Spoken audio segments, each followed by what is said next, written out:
ଯୀଶୁ ଖ୍ରୀଷ୍ଟଙ୍କର ବହୁମୂଲ୍ୟ ନାମରେ ଆପଣ ପ୍ରତ୍ୟେକଙ୍କୁ ଓଡ଼ିଆ ବାଇବେଲ କୁଇଜ୍ରେ କାର୍ଯ୍ୟକ୍ରମକୁ ସ୍ୱାଗତ କରେ। ପ୍ରଶ୍ନ ଉତ୍ତର ମାଧ୍ୟମରେ ଆମେ ବାଇବେଲକୁ ଧ୍ୟାନ କରୁଅଛୁ। ବର୍ତ୍ତମାନ ଆମେ ଯାତ୍ରା ପୁସ୍ତକ ଧ୍ୟାନ କରୁଅଛୁ। ଯେଉଁମାନେ ନୂତନ ଭାବରେ ଜଏନ୍ କରିଛନ୍ତି ସେମାନେ ଚ୍ୟାନେଲଟିକୁ ସବସ୍କ୍ରାଇବ୍ କରିନିଅନ୍ତୁ, ଯାହାଦ୍ୱାରା ସେମାନେ ସହଜରେ ଆମମାନଙ୍କର ସମସ୍ତ ପ୍ରଶ୍ନ ଉତ୍ତର ଗୁଡ଼ିକ ପାଇପାରିବେ। ଯାତ୍ରା ପୁସ୍ତକ ବର୍ତ୍ତମାନ ଆମେ ଧ୍ୟାନ କରୁଛୁ। ବିଗତ ଦିନରେ ଆମେ ଆଦି ପୁସ୍ତକ ମଧ୍ୟ ସମାପ୍ତ କରିଛୁ। ଆପଣମାନେ ସବୁ ପ୍ରଶ୍ନ ଉତ୍ତର ପାଇପାରିବେ। ଅନ୍ୟମାନଙ୍କୁ ମଧ୍ୟ ଏହି କାର୍ଯ୍ୟକ୍ରମରେ ଅଂଶୀ କରାନ୍ତୁ। ଗତ ଅଧ୍ୟାୟରେ ଯେଉଁ ପ୍ରଶ୍ନଟି ପଚରାଯାଇଥିଲା ତାହା ଥିଲା, କେଉଁ ବୁକୁ ପଟାରେ ଉରିମ୍ ଓ ତୁମିମ୍ ରଖାଯିବ? ଏହାର ସଠିକ୍ ଉତ୍ତର ହେଉଛି ବିଚାରାର୍ଥକ ବୁକୁ ପଟାରେ।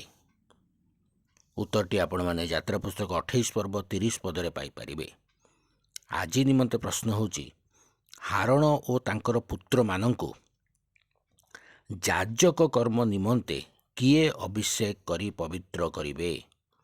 ହାରଣ ଓ ତାଙ୍କର ପୁତ୍ରମାନଙ୍କୁ ଯାଜକ କର୍ମ ନିମନ୍ତେ କିଏ ଅଭିଷେକ କରି ପବିତ୍ର କରିବେ?